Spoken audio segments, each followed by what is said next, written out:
My next guest is one of those people. Jeffrey Lewis is an expert in nuclear nonproliferation. He's also a professor at the James Martin Center for Nonproliferation Studies.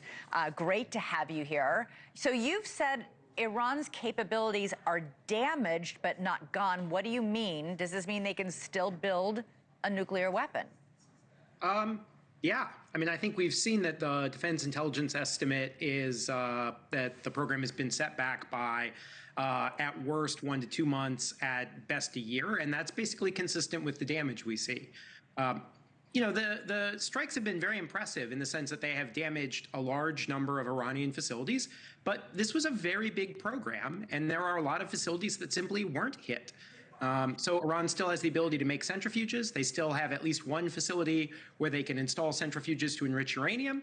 And then there's that 900 pounds of highly enriched uranium that no one seems to know where it is. Yeah, the head of the IAEA says Iran told him they were going to move it in advance of the American military strikes. Satellite images do show lines of trucks going into and out of the sites.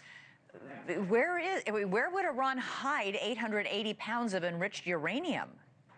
Well, the public reporting on the Defense Intelligence Agency estimate is that they moved it to one of the many secret sites that they have. We at the James Martin Center, we look at lots of locations around Iran, and there are many, many, many underground sites where Iran could have put that material. I don't think we know exactly where it is, but they don't exactly have a shortage of underground tunnels.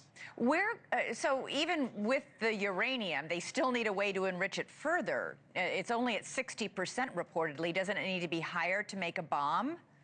It does, and that's one of the things that's very concerning about the planning that went into these strikes, because the day before the strikes began, Iran announced that it had a new third enrichment site. They said they had not yet installed any centrifuges, but they were going to begin any day. And that site has not been struck, as best I can tell. So, it's not the sites you strike, right? It's the ones you miss. Right.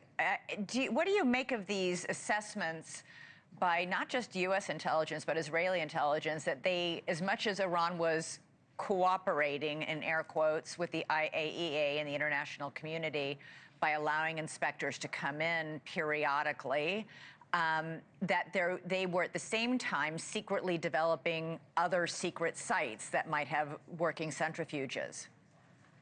Well, it is important to say that for this additional site, Iran did declare it to the IAEA. That's how we know about it, is they had invited the IAEA to look at it. But the Iranians have been gradually reducing their cooperation with the IAEA ever since the United States abandoned the nuclear deal. And that has now gotten to a point where it is a very serious problem. And the IAEA Board of Governors found that Iran was in violation of its safeguards agreement. So, I think the Iranians had some misguided notion that if they were obstreperous and they continued to reduce their cooperation, that, they would get what they wanted.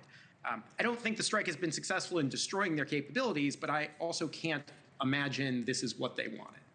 Yeah, and there's also the concern that they'll just take whatever they were managed to save and salvage and go underground a la North Korea and do it all secretly and quit all cooperation of any kind. I mean, I very much worry about that.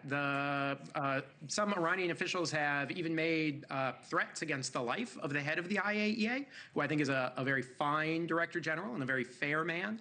And so I think Iran really is coming up to a decision point. The Trump administration has claimed that this bombing is going to cause the Iranians to come back to the table chastened and better behaved. I don't know about that. I don't normally bet on that kind of thing in life, but I suppose we're going to find out. Thank you for watching. Subscribe below and download our NewsNation app right now on your phone, and you will get fact-based, unbiased news for all Americans.